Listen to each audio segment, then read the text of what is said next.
Era uma pequena cidade do interior de Pernambuco. As noites escondem mais do que a escuridão. Dizem que no meio, às sombras das ruas desertas, um padre sem cabeça perambula.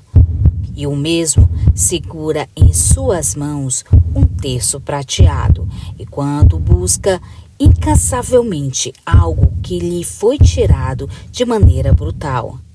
As histórias sobre suas aparições são repletas de mistério e medo, mas a origem desse tormento é ainda mais sombria.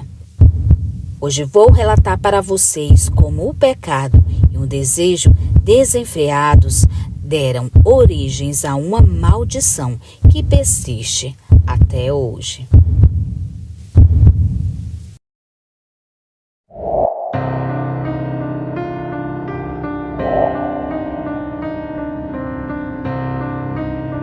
Olá, Cris. Vou contar um caso que meus avós sempre contavam quando eu era apenas uma criança no sertão de Pernambuco. Espero que meus amigos gostem desse caso e escutem com atenção. Essa lenda muitas pessoas não sabem, mas até hoje eu trago para vocês. Uma pequena cidade no interior de Pernambuco, um padre recebeu em seu confessionário uma mulher que relata que ela tinha sentimentos ruins para com seu marido, porque ele era uma pessoa muito bruta, fria, dominador e autoritário com ela.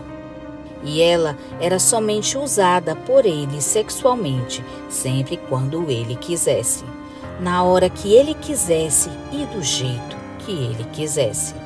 O padre, consternado com a situação daquela mulher, deixou de lado as convenções da igreja e saiu do confessionário.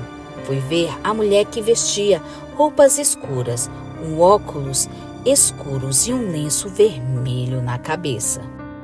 O padre então pediu para ela tirar os óculos e ela, envergonhada, receosa, vagarosamente, com a mão direita, retirou seus óculos e o padre viu que naquele momento que o relato daquela mulher era verdadeiro. Os seus olhos estavam roxos, como se tivesse sido socada por alguém muito forte. O padre então pegou a mulher pelos braços e a levou para a sacristia, onde conversou com ela durante horas. Nesse momento, a mulher foi contando todos os horrores que ela sofria com seu marido. E a partir desse dia, a mulher e o padre passaram a se encontrar com frequência na sacristia da igreja. Nisso, ela ia para desabafar com ele as humilhações que sofria com seu marido e o padre a confortava. No entanto, com o passar dos encontros quase diários com a padre na sacristia da igreja, a mulher, amargurada por não ser amada e desejada por seu marido, que a atraía constantemente com prostitutas em bordéis da região, e o padre, consternado com o sofrimento daquela bela mulher, acabaram se apaixonando um pelo outro e desde então eles mantiveram um caso amoroso secreto e proibido pela cidade e pela igreja. Tão logo as pessoas da pequena cidade começaram a desconfiar das idas e vindas da mulher à igreja.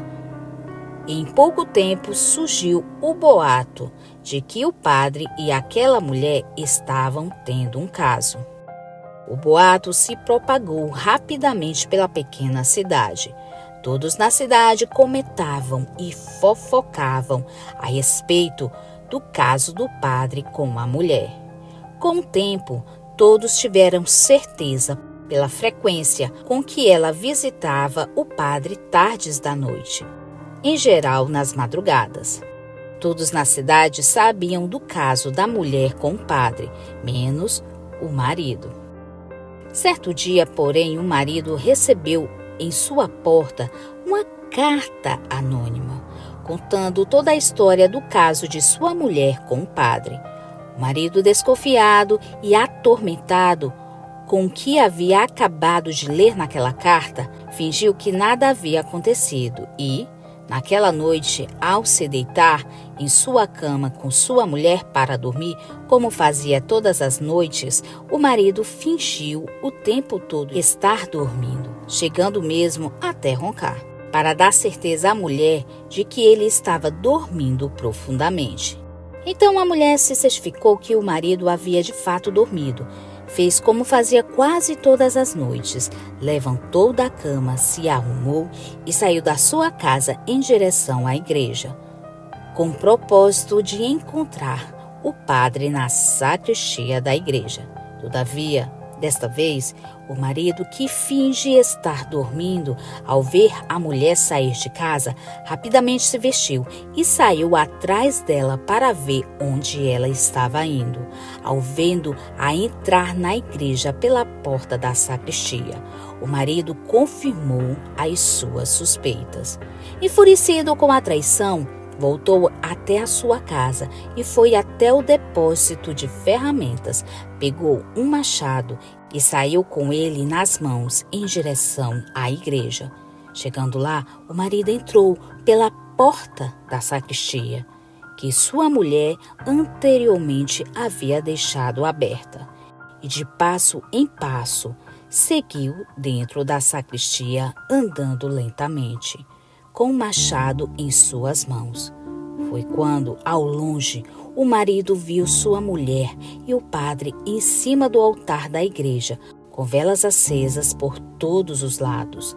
Tomado pela raiva, pelo orgulho ferido e a vergonha, o ódio de ser traído, o marido correu até os dois sobre o altar da igreja, enquanto a mulher estava tendo intimidades com o padre deitado no altar. O marido, enfurecido, não pensou duas vezes.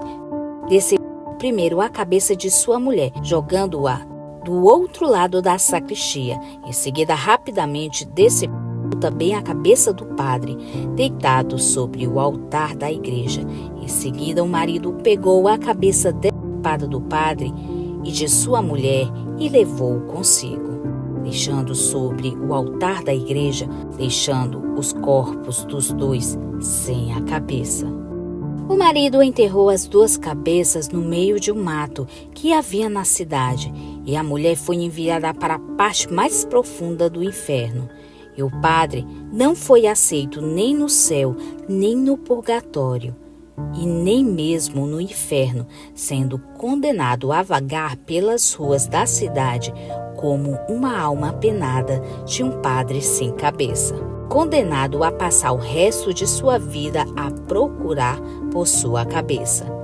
O padre usa uma batina preta com um crucifixo de prata pendurado em seu pescoço e uma corda vermelha na cintura. Tem sempre um terço consigo em suas mãos e aparece no centro da cidade, debaixo de uma árvore. Toda vez que a noite chega, muitas pessoas relatam ter visto o padre sem a cabeça e perambula pela cidade à procura de sua cabeça, na esperança de que, encontrando a sua cabeça, ele possa ser aceito ao menos no inferno e não precisar mais passar a vida após a morte a perambular pelas ruas da cidade, todos os dias em busca da sua cabeça.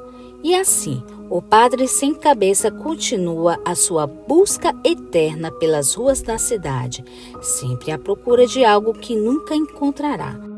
Agora pergunto a você que está ouvindo essa história: o que faria se encontrasse esse padre perambulando por aí?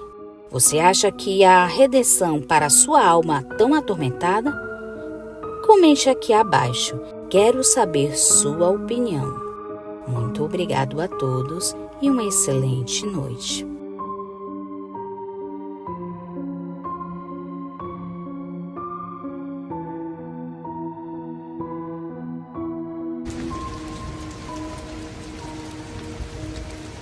O Padre Sem Rosto.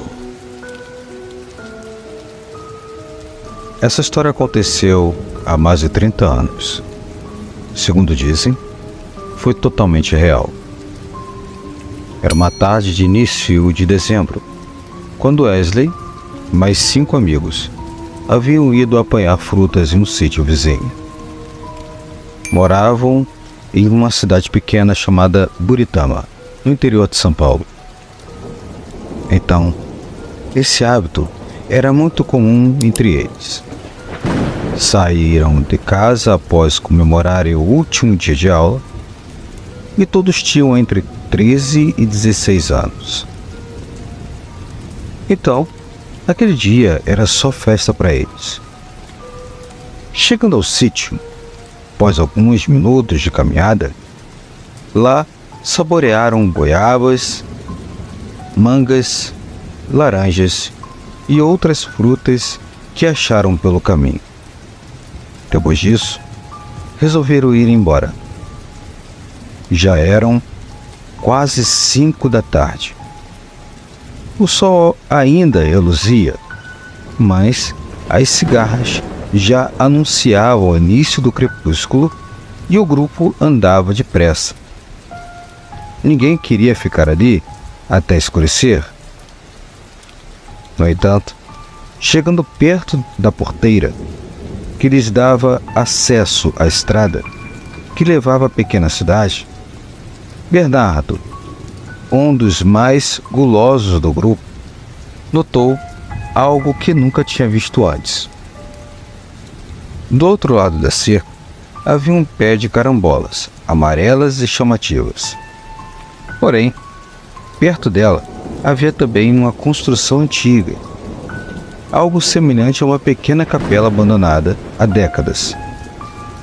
Wesley, o narrador do fato, tentou impedir o guloso de ir para lá. Mas, sem pensar 2 vezes, Bernardo saiu correndo de perto do grupo e pulou a outra cerca indo em direção ao pé das carambolas. O resto do grupo tentou impedi-lo, dizendo que o dono dali era outra pessoa diferente do dono do lugar em que eles estavam antes, avisando a ele que provavelmente ele não aceitaria aquilo. Mas de nada adiantou. Ele subiu no pé e pegou ao menos uma dúzia das frutas. Logo, voltou junto do grupo, exibindo a todas as frutas que, na sua cabeça, conseguiu como resultado de coragem e ousadia. Bernardo tomou a frente do grupo, seguido por seu irmão e outro mais novo. Em penúltimo e último estavam Juca e Wesley, respectivamente, os mais velhos do grupo. Após alguns minutos, já atravessando a cerca, Wesley deu um cutucão em Juca e pediu que ele olhasse para trás, pois tinha algo sobrenatural o seguindo. Para a surpresa de Wesley, Juca apenas disse: "Eu já havia notado. Ele saiu de lá da igrejinha. Não olhe para trás e não diga nada a ninguém. Vou pedir para o Bernardo não comer aquelas frutas." Mas já era tarde. Bernardo havia devorado 2 frutas e negava dar os outros, ou jogar fora, justificando que seria um desperdício. Wesley seguia rápido, fazendo com que o resto do grupo também andasse assim. Mas em seu coração, pedia e orava intimamente para que aquela figura parasse de segui-los. Mas no encalço deles, lá estava ele, a figura de um padre que os seguia por detrás das árvores frutíferas, levitando com a sua batina negra, enquanto um chapéu da mesma cor cobria sua face. Wesley então tomou um pouco mais de coragem e parou por alguns instantes, olhando para trás. Para sua surpresa e espanto, por debaixo do chapéu da figura fantasmagórica, se fazia presente uma face sem rosto. E ele também parou pelo mesmo instante que ele. Com um grito de espanto, ele saiu correndo, fazendo com que todos seguissem o mesmo ritmo. Bernardo deixou as carambolas para trás. Todos ficaram sem entender a razão da atitude de Wesley. Ou melhor, quase todos, pois Juca sabia exatamente o motivo. Na manhã seguinte, todos os amigos receberam a triste notícia de que Bernardo havia falecido subitamente. Segundo os médicos, o motivo foi algum tipo de alergia devido a algo que ele comeu. Mas Wesley Juca sabia exatamente o motivo de sua morte. Ele foi guloso ao roubar as frutas amaldiçoadas de uma entidade que era ainda mais gulosa e egoísta que ele, o Padre Sem Rosto. Os amigos nunca mais voltaram àquele local. Muito obrigada pela sua presença. Se gostou do vídeo, deixe seu like. Se for novo por aqui, inscreva-se no nosso canal e assine o sino das notificações. Comente qual a sua cidade. Também aceitamos sugestões de vídeos. Se gosta do nosso trabalho e quiser nos ajudar, se torne membro ou dê um valeu. Também compartilhando os vídeos com seus amigos nos ajuda a alcançar mais pessoas. Desde já agradeço e até o próximo vídeo. Tchau, curiosos!